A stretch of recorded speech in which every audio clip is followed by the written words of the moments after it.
Hello students. आज के video में आपको बताने वाला हूँ कि होम्योपैथी की दो नई ब्रांचेस एमडी के लिए कौन सी हैं। यदि आप बात करें, अभी जो नया नोटिफिकेशन आया है उससे पहले होम्योपैथी में 7 ब्रांचेस में एमडी या पीजी हुआ करता था।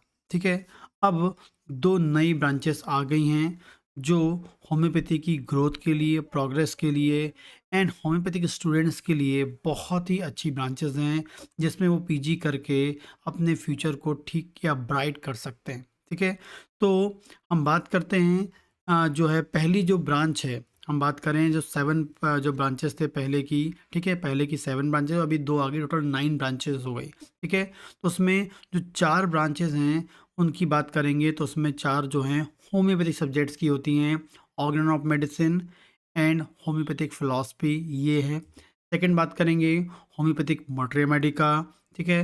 नेक्स्ट हम बात करेंगे homeopathic pharmacy and homeopathic repertory and case taking. ये चारों जो है ये होम्योपैथिक सब्जेक्ट्स की ब्रांच हैं, इनसे पीजी होती है। ठीक है। आगे बात करते हैं, 5वें में बात करेंगे प्रैक्टिस ऑफ मेडिसिन, जो मॉडर्न साइंस की होती है, मॉडर्न मेडिसिन की बात करेंगे। ठीक है, प्रैक्टिस ऑफ मेडिसिन। सेकंड बात करेंगे पीडियाट्रिक की, बात करेंगे जो बच्चों के लिए स्पेसिफिक है।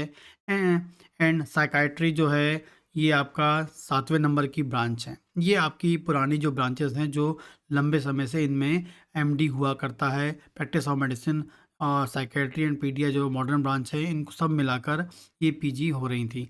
लेकिन अब नई जो ब्रांच हैं उसमें हैं डर्मेटोलॉजी। अभी नया जो नोटिफिकेशन आया है उसमें डर्मेटोलॉजी नए ब्रांच को ऐड किया गया है। डर्मेटोलॉजी बहुत ही इंपॉर्टेंट है होम्योपैथी की पॉइंट ऑफ व्यू से बात करें। डर्मेटोलॉजी में यदि आप पीजी करते हैं तो आपको आपका जो क्लिनिकल स्कोप है वो बढ़ जाता है। क्लिनिकली बहुत ही इंपॉर्टेंट ब्रांच हो सकती है। ठीक है। दूसरी आप पैथी में जाएंगे, वैसे ही होम्योपैथी में भी डर्मेटोलॉजी को की मतलब एक ब्रांच जो है बहुत ही इंपॉर्टेंट है। और लास्ट है 9वें नंबर पे कम्युनिटी मेडिसिन। कम्युनिटी मेडिसिन जो है आपका फाइनल ईयर का सब्जेक्ट होता है, या हम इसे बोल सकते हैं नॉन क्लिनिकल सब्जेक्ट भी होता है। और इसमें भी अब एमडी आ गई है। टोटल 9 सब्जेक्ट्स में अब एमडी हो रहा है होम्योपैथी में। अब जब भी आप नेक्स्ट टाइम AIA PGT देंगे और नेक्स्ट एग्ज़ाम के जब आप एडमिशन लेंगे तो आपको दो नई ब्रांच मिलेंगी। आप चूज़ कर पाएंगे दो नई ब्रांच को, डर्मेटोलॉजी एंड कम्युनिटी मेडिसिन को।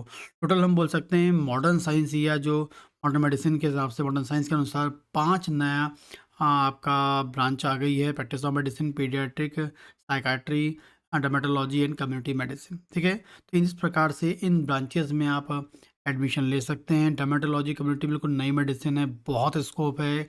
अभी कोई भी इसमें एमडी नहीं किया होगा होम्योपैथी में, जो भी अब एडमिशन लेगा वो इसमें फर्स्ट स्टूडेंट कहलाएगा। इंडिया की हम बात करें तो डर्मेटोलॉजी कम्युनिटी मेडिसिन बिल्कुल नई ब्रांच है। यदि मैं अपनी बात करूं, मैंने प्रैक्टिस ऑफ मेडिसिन में पीजी किया हुआ है, क्योंकि आज के ज़माने में यदि आपको कॉलेज में टीचिंग करना है तो आपको एमडी कंपलसरी हो गया है।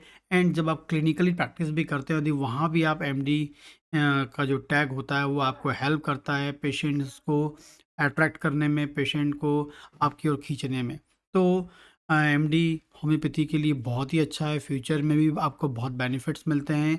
बस ये आपको AIA PGT एग्ज़ाम क्रैक करना पड़ेगा और तभी आपको फिर ये ब्रांचेस मिल पाएंगी। इसके अलावा और कोई क्वेश्चन तो आप मुझे कमेंट करके पूछ सकते हैं।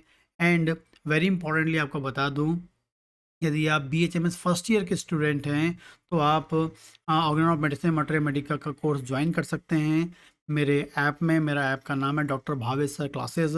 सेकेंड ईयर का बच्चा है तो आपका जो है क्लिनिकल जनरल पैथोलॉजी ज्वाइन कर सकता है। थर्ड ईयर में गायनेकोलॉजी ज्वाइन कर सकता है।